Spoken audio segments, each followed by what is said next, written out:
2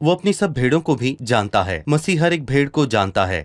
اگر کوئی کہے کہ آپ غریب ایماندار کا موازنہ عظیم ستارے سے کر رہے ہیں تو میں اس سے یہ کہوں گا کہ میں غلط ہوں، کیونکہ غریب ایماندار خدا کی نظر میں عظیم ستارے سے زیادہ اہم ہے۔ وہ عظیم ستارے سے زیادہ اہم ہے کیونکہ اس بڑے ستارے کو خدا نے اپنے کلام سے تخلیق کیا ہے، لیکن مجھے اس نے اپنے لہو سے خریدا ہے اور وہ خود میری پاکیزگی بنا ہے۔ سو اس کی نظر میں آسمان کے ستاروں سے زیادہ بیش قیمت ہوں، یہ ایک حقیقت ہے۔ لیکن اس نے خود یوحنا 10 میں کہا، کوئی میرے ایمانداروں میری بھیڑوں کو میرے ہاتھ سے چھین نہیں سکتا اور کوئی انہیں میرے ہاتھ سے چھین نہ لے گا، اور میں انہیں ہمیشہ کی زندگی بخشتا ہوں اور وہ اب تک کبھی بالکل ہلاک نہ ہوں گے۔ صحیح۔ بھائی یوسف، اب میں آپ کے سامنے 27ویں آیت سے پڑھنا چاہوں گا۔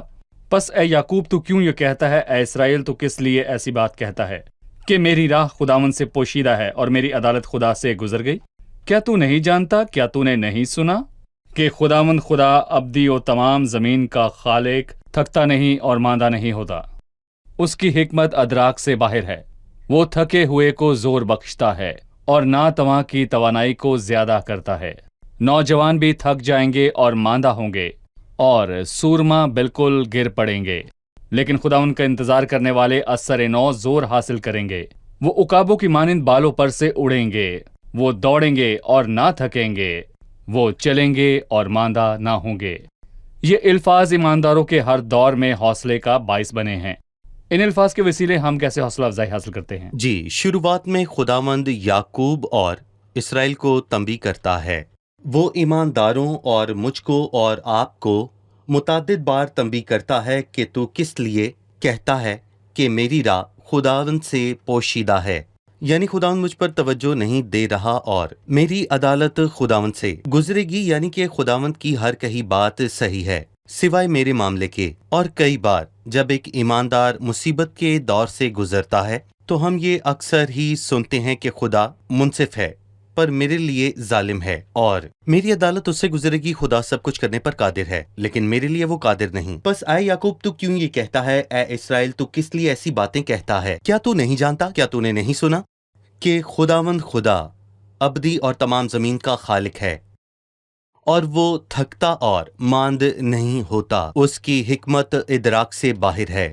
اور اگر ہم یہ جانتے ہوں کہ خدا ہر ایک بات سے واقف ہے، میری مشکل سے بھی، اور وہ ہر کام میں قادر ہے اور وہ میرے ہر بڑے سے بڑے مسئلے کو بھی حل کر سکتا ہے، اور نہ صرف یہ بلکہ وہ تھکے ہوئے کو زور بخشتا ہے اور ناتواں کی توانائی کو زیادہ کرتا ہے، اور نہ صرف یہ کہ اس کے پاس قدرت ہے بلکہ دراصل وہ تھکے ہوئوں کو زور بخشتا ہے۔ اور اگر ہم تھک چکے ہیں تو ہمیں جا کر زور حاصل کرنے کی ضرورت ہے۔ وہ تھکے ہوئوں کو زور بخشتا اور ناتواؤں کی توانائی کو زیادہ کرتا ہے۔ اور پھر باب کے آخر میں وہ بہت ہی حیران کن بات کہتا ہے، جوان بھی تھک جائیں گے اور ماندہ ہوں گے اور سورما بالکل گر پڑیں گے، یعنی کہ نوجوان کو ہمیشہ اپنی طاقت پر فخر ہوتا ہے۔ مطلب کہتے ہیں کہ نوجوان کبھی بھی کچھ بھی کر سکتا ہے، اس کے لیے کچھ بھی ناممکن نہیں، لیکن یہ سچ نہیں بلکہ جوان بھی تھک جائیں گے اور ماندہ ہوں گے، اور سورما بھی حدود رکھتے ہیں، یعنی کہ بھلے ہی وہ بوڑھوں سے زیادہ طاقتور ہیں پر اس طاقت کی بھی کوئی حد ہے۔ لیکن میں کہوں گا کہ خداوند کا انتظار کرنے والے اثر نو زور حاصل کریں گے، وہ عقابوں کی مانند بالوں پروں سے اڑیں گے، وہ دوڑیں گے اور نہ تھکیں گے، وہ چلیں گے اور ماند نہ ہوں گے۔ اور کسی نے کہا کہ بڑی عجیب بات ہے کہ وہ اڑنے، دوڑنے اور چلنے کی بات کرتا ہے۔ دیکھیں، ہم یہ توقع کرتے ہیں کہ جو نیا زور پائیں گے وہ چلنے سے شروع کریں گے اور پھر دوڑیں گے اور پھر آخر میں وہ اڑیں گے۔ لیکن ایسا لگتا ہے کہ ایک بار جو مسیحی تجربے میں مسیح کو جان لیتا ہے وہ جوشیلا ہو جاتا ہے اور وہ اڑنے لگتا ہے، لیکن ساتھ ہی اسے اس کو بھاگنا بھی پڑتا ہے۔ لیکن جب وہ اختتام پر پہنچتا ہے تو آہستہ آہستہ چلتا ہے، جیسا کہ حزقیہ اپنے گیت میں کہتا ہے، جب خداوند نے اس کی عمر بڑھائی میں اپنی عمر آہستہ آہستہ پوری کروں گا۔ اور خدا کے عظیم لوگوں میں سے ایک کے متعلق جسے خدا نے دیکھا کہ وہ اس دنیا کا نہیں اور خدا نے اسے اٹھا لیا۔ ہنوک خدا کے ساتھ ساتھ چل رہا تھا، اور یقیناً ایک ایماندار کا چلنا یا پھر اڑنا اچھی بات ہے، لیکن ہنوک کی مانند خدا کے ساتھ ساتھ چلنا کس قدر شاندار بات ہے۔ ہنوک خدا کے ساتھ ساتھ چل رہا تھا۔ ہم ایک رپورٹ دیکھنے کے بعد مہمانوں کا سوال لیں گے۔ اول و آخر